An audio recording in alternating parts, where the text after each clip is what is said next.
Hi everyone, I'm a new Kathiresan fertility physician and Dr. Mom, and here to educate on fertility. In this video, we'll be talking about egg retrievals.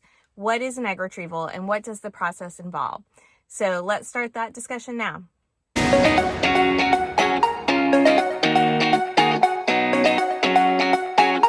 Prior to the patient undergoing anesthesia, the embryologist will actually come into the room and introduce themselves to the patient, and they'll verify their ID badge, verify their name and date of birth, and all of the setup that the embryologists have the patient's name and medical record number. So there are many steps of verification through this process.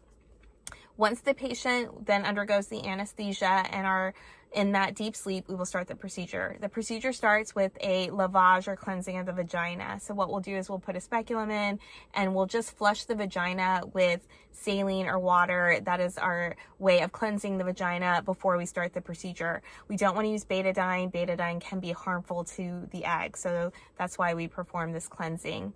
Then we set up a few things. We set up the ultrasound probe with a sterile probe cover, set up some of the tubing, and set up the needle. And then we're ready to proceed.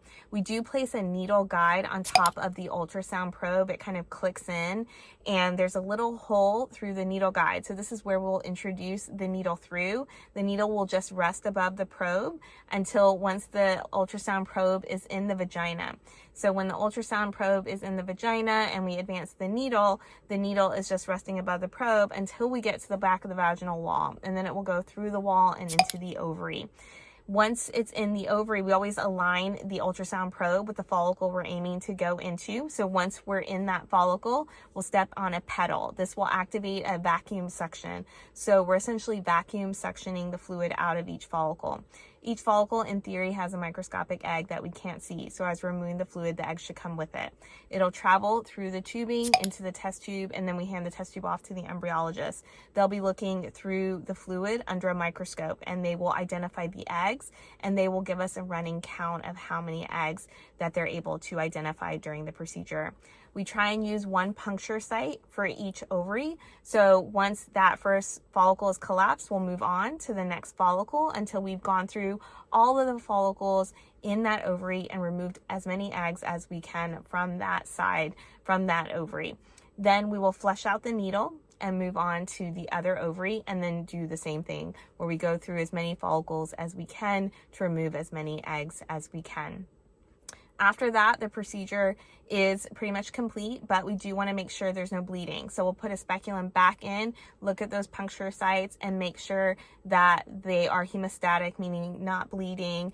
And if they are, sometimes we'll use a little medication at the site, or rarely put in a stitch, but usually the bleeding is minimal. That takes me to risk of an egg retrieval. So an egg retrieval is a minor surgical procedure, but surgical procedures can still have risks. So the risks are bleeding, infection, damage to nearby organs. So that includes the bladder above and then the bowel. Now, we are keeping an eye on the needle throughout the procedure, and we always perform the procedure as safely as possible, meaning if there is bowel in our way of getting to the ovary, then sometimes we're not able to proceed because we don't want to injure the bowel or bladder. We always want to perform the procedure as safely as possible.